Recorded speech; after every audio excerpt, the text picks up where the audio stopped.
kasih. Assalamualaikum warahmatullahi wabarakatuh. Waalaikumsalam warahmatullahi wabarakatuh. Saya mati kepala sekolah yang diwakili oleh Dewi. Aku wakil kepala sekolah. Kemudian yang sudah saya berikan kepada MC yang telah membantu acara ini, yaitu Ibu Dewi. Kemudian untuk selanjutnya, sebelum saya mulai materi tentang sejarah budaya positif, maka kita ikuti dulu. Namun dalam hal ini punya paket tangan. Misalnya begini, kalau saya pandu 1 kali beri semangat, karena sudah agak sore-sore ya, tidak ada. Oke. Saya pandu 1 kali beri semangat, 1 kali beri semangat, 2 kali beri semangat, 2 kali beri semangat, 3 kali beri semangat, 3 kali beri semangat, beri semangat. Ya. Oke. Saya ulangi lagi. 1 kali beri semangat, 1 kali beri semangat, 2 kali beri semangat, 2 kali beri semangat, 3 kali beri semangat, 3 kali beri semangat, beri semangat.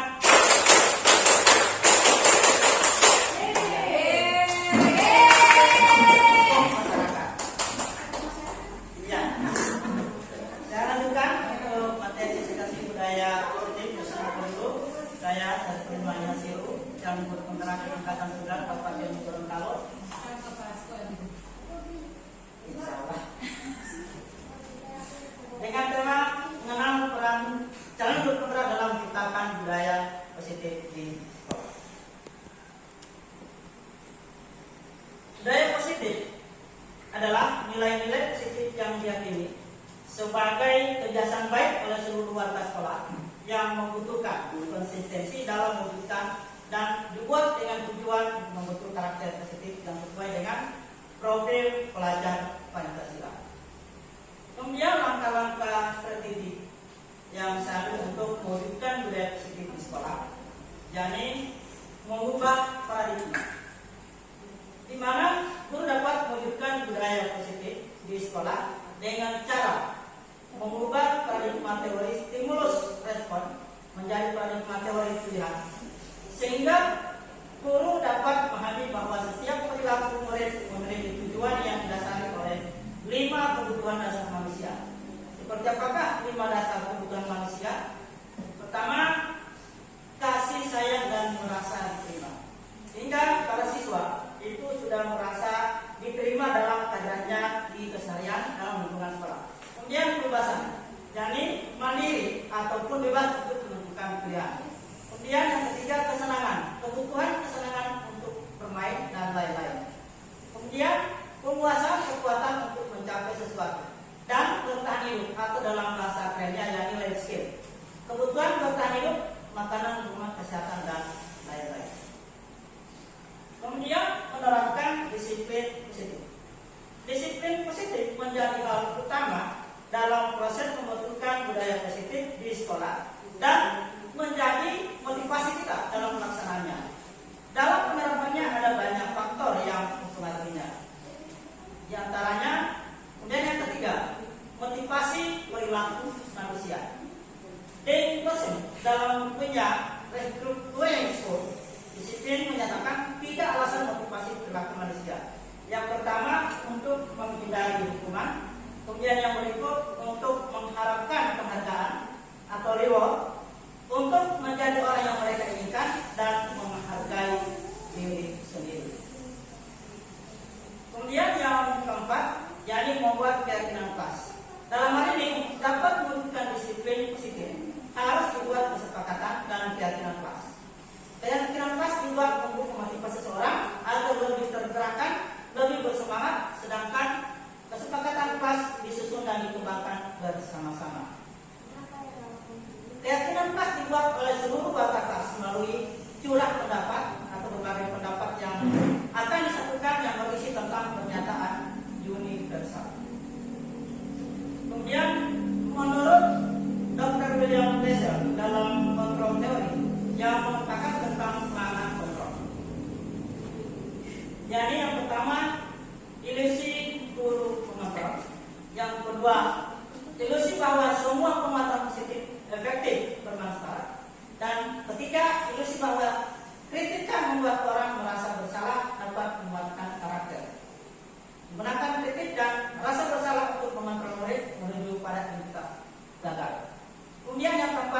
bahwa orang dewasa memiliki hak untuk memaksa. Kemudian yang kelima, memahami 5 posisi kontrol. Dalam mewujudkan disiplin positif, guru memiliki kontrol yang penting, yakni selaku manajer, kemudian pemantau sebagai teman, dan penghukum serta membuat rasa bersalah. Kemudian yang keenam, menerapkan segitiga restitusi. Ketika ada kendala dalam menerapkan disiplin positif di sekolah, maka guru perlu melakukan restitusi, yaitu menciptakan kondisi bagi siswa untuk memperbaiki kesalahan dan mengajarkan siswa untuk mencari solusi secara mandiri. Tidak tahap dalam melakukan restitusi, yakni menstabilkan tindakan yang salah. Artinya apabila ada tindakan yang salah dilakukan oleh murid, maka kita betulkan. Kemudian validasi tindakan yang salah, kita harus memvalidasi atau mengecek apakah tindakan itu salah dilakukan atau tidak. Kemudian menanyakan keyakinan. Kita tanyakan sama siswa apakah keyakinan di kelas itu dilaksanakan atau tidak, atau dia melakukan atau menyalahi keyakinan kelas yang telah disepakati bersama. Kemudian kaitan budaya positif dengan filosofi Ki Hajar Dewantara. Dalam menerapkan budaya positif di sekolah, seseorang pendidik harus menuntun murid dengan sistem amon, dengan semboyan ingat sosok amon di sini yang mengayomi, dengan semboyan ingat sosok bodoh, ingma dia memutaso, tutur handayani. Dan budaya positif akan menciptakan lingkungan yang aman dan nyaman, sehingga proses pembelajaran yang berujung pada murid akan terlaksana. Hal ini kalau kita terapkan teori seperti ini, maka siswa di kelas akan merasa nyaman dan aman dalam hal menerima pelajaran. Kemudian yang selanjutnya, yakni kaitan budaya positif dengan nilai dan peran guru penggerak. Untuk menunjukkan budaya positif di sekolah, tidak lepas dari nilai guru penggerak yang mandiri, reflektif, kolaboratif, inovatif, dan berpihak pada murid. Nilai tersebut sangat berguna dalam memaksimalkan peran sebagai pelopor dalam menggerakkan komunikasi pelayan berbudaya positif. Tiganya kaitannya budaya positif dengan visi guru penggerak, yaitu salah satu visi guru penggerak adalah terwujudnya murid yang beriman dan bertakwa, berjiwa nasionalis, berbudi pekerti luhur. Itu salah satu visi. Untuk mewujudkan visi tersebut diperlukan nilai positif yang sudah menjadi kebiasaan dan konsisten dilakukan oleh seluruh warga sekolah sehingga menjadi budaya positif.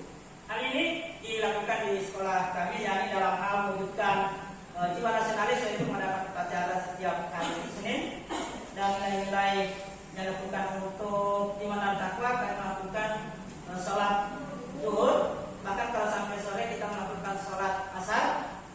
Kemudian untuk berbudi pekerti luhur, kita merayakan salam ya, atau menghormati guru ataupun kakak kelas.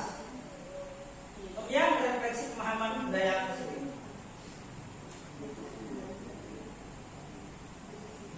Setelah pembelajaran tentang budaya positif, saya memahami bahwa perilaku murid didasari oleh 50 dasar. Kemudian disiplin positif harus dikatakan dengan cara menunjukkan motivasi internal atau dalam diri sendiri. Kemudian hukuman dan penghargaan tidak akan memberi efek jangka panjang dalam menunjukkan budaya positif. Memang sebenarnya kalau kita memberikan reward, maka misalnya saja kalau kita berikan siswa kalau tahu dapat nilai 100 atau nilai 99, kita akan berikan nilai 50.000 atau uang 50.000. Makanya sehingga kalau siswa belajar itu bukan karena sertifikat, tapi karena uang 50.000. Makanya yang maksud dengan tidak namanya jangka panjang yang dalam menunjukkan budaya positif, tidak akan memberi efek jangka panjangnya. Dan guru harus mengambil posisi manajer dalam menangani perilaku murid dengan melakukan 3 restitusi. Kemudian setelah menerapkan budaya positif dalam menangani perilaku siswa, saya merasa bahwa lebih bijaksana. Saya belajar bagaimana mendidik murid agar mereka memiliki disiplin positif, sehingga ketika berbuat kesalahan, mereka sudah mempunyai nilai keyakinan, sehingga mereka menyadari bahwa kesalahan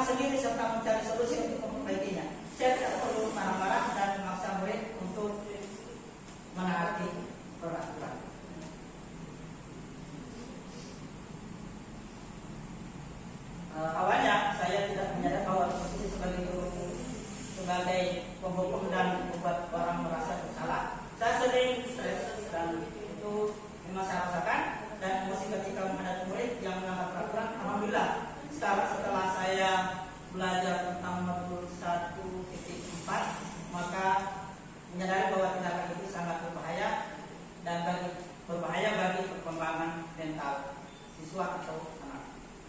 Hingga sebelum belajar modul ini saya belum pernah menerapkan konsep segitiga restitusi. Biasanya ketika saya berhasil meminta murid untuk mengikuti kesalahannya, saya akan meminta murid untuk meminta maaf dan memberi mereka sanksi. Hal-hal yang membuat saya penting dalam menciptakan restitusi adalah kerjasama yang baik antara semua warga sekolah dan dukungan dari semua pihak di sekolah, sehingga kepadanya kesamaan pemahaman konsep mulai gaya positif. Target saya setelah mempelajari modul ini yakni dapat menerapkan insyaallah konsep-konsep gaya positif baik di kelas maupun di lingkungan sekolah dengan cara 3M. Memulai dari diri sendiri, mulai dari sekarang dan mulai dari hal-hal kecil. Selain itu saya akan berbagi mengenai pengetahuan yang saya peroleh insyaallah tentang budaya positif kepada rekan kerja agar kita memiliki frekuensi dan sikap yang sama. Sekian dan terima kasih. Assalamualaikum warahmatullahi wabarakatuh. Waalaikumsalam warahmatullahi wabarakatuh. Demikianlah presentasi dari Pak Sadiquddin Masiru. Sekarang kita berpindah ke agenda selanjutnya, yakni diskusi tanya jawab dari Bapak Ibu Guru. Mungkin ada yang perlu ditanya atau dikonfirmasi atau perlu memberikan saran, dipersilakan. Mungkin bisa satu. Oke, silakan Ibu. Baik, terima kasih atas kesempatan materinya luar biasa sekali. Tepuk tangan dulu untuk dari pemaparan Pak Udin tadi. Saya berfokus saja posisi kontrol guru, di mana dikatakan bahwa ada 5 posisi kontrol guru sebagai manajerial dan lain-lain seterusnya.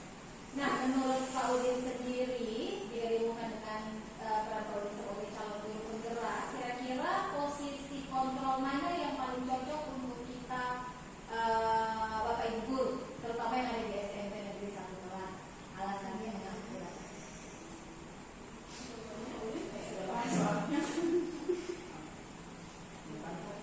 Ada lagi? Satu lagi boleh? Surosmi?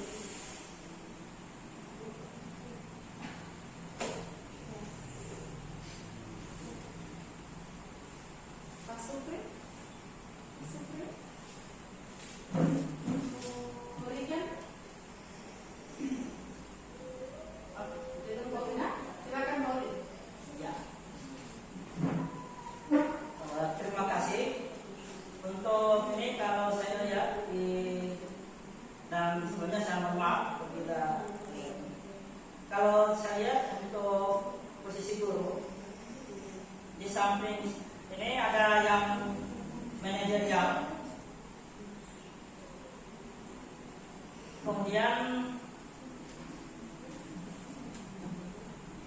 memantau dan menghukum. Tapi untuk penghukum ini dan serta sebab membuat bersalah. Misalnya saja kalau manajer itu guru-guru itu mengatur atau mencatat apa yang menjadi kesalahan siswa sebagai manajerial dan mengatur. Kemudian memantau, guru-guru memantau setiap kesalahan siswa atau tingkat pembelajaran siswa. Kemudian penghukum sebagian, namun dalam hal menghukum tidak mengambil hukum secara fisik, namun hukum secara teguran. Apabila hal itu sudah melampaui, artinya sudah berapa kali teguran. Kemudian dan kadang ada guru yang membuat rasa bersalah, sehingga dengan dinasihati dengan, kalau prinsip saya itu lebih baik memukul dengan kalimat daripada memukul dengan kayu. Karena kalau memukul dengan kalimat itu lebih terasa dibanding memukul dengan kayu. Kalau memukul dengan kayu sakitnya cuma setengah hari. Kalau dengan kalimat itu membekas. Makanya sehingganya kalau dalam memukul dengan kalimat itu kita perhatikan mental siswa atau mental murid. Terima kasih. Terima kasih Pak Udin. Bagaimana Ibu Maya? Ya, jadi bisa saya tarik kesimpulan Pak ya, menurut Pak Udin bahwa guru di SMP 1 Dalaga ini posisi kontrol guru itu sebagai manajer ada, sebagai pemantau juga ada, sebagai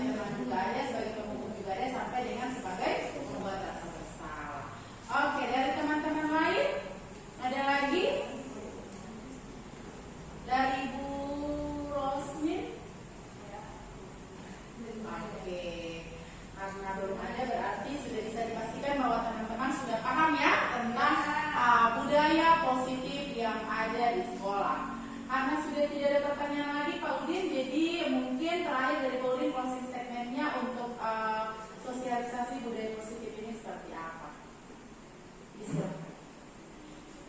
Terima kasih.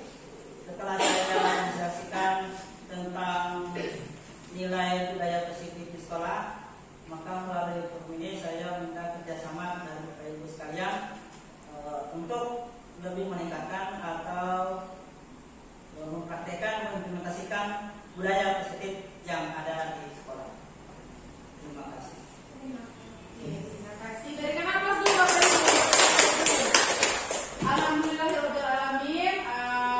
Terima kasih kami ucapkan kepada Pak Syarifudin sebagai narasumber pada siang hari ini, pada Ibu Dewi sebagai wakil dari kepala sekolah, Bapak Ibu guru hebat. Terima kasih. Semoga apa yang disampaikan oleh Pak Udin hari ini bisa menjadi satu muatan ilmu, satu ilmu baru bagi kita semua. Wabillahi taufiq wal hidayah. Wassalamualaikum warahmatullahi wabarakatuh. Waalaikumsalam.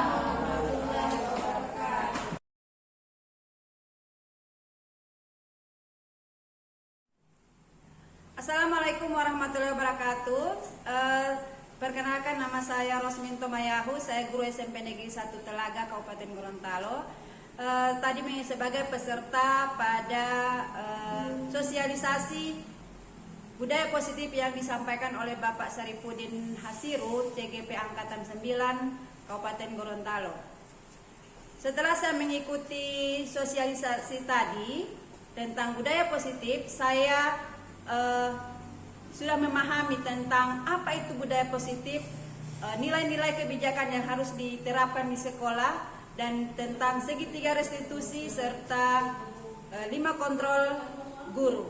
Nah, saya menyadari bahwa saya sebagai guru memiliki nilai kontrol guru sebagai pemantau satu tingkat di bawah dari manajer, dan itu bisa menjadi modal saya untuk menuju ke posisi kontrol manajer. Terima kasih kepada Pak Syarifudin yang sudah memberikan ilmu kepada kami tentang posisi kontrol guru dan segitiga restitusi. Insya Allah akan kami terapkan dalam proses pembelajaran di kelas untuk menangani masalah-masalah yang ada dihadapi oleh siswa.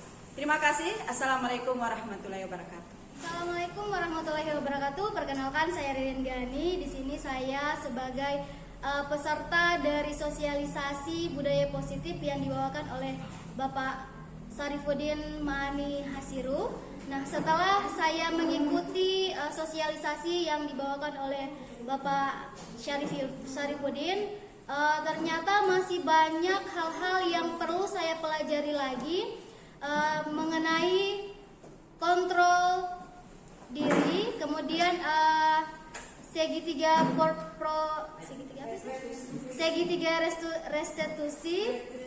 segitiga restitusi, kemudian hal-hal apa yang harus dilakukan, budaya positif apa yang harus saya lakukan pada saat pembelajaran dimulai, karena masih banyak dari sosialisasi tadi saya merasa masih banyak hal-hal yang harus saya pelajari mengenai kontrol diri, terutama pada kontrol diri saya. Nah, itulah hasil refleksi saya mengenai sosialisasi yang dibawakan oleh Bapak Syarifudin Mani Hasiru. Sekian, Assalamualaikum warahmatullahi wabarakatuh.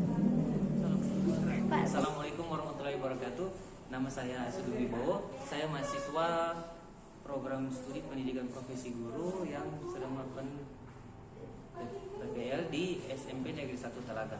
Nah, setelah saya mengikuti sosialisasi ini, saya memahami banyak tentang bagaimana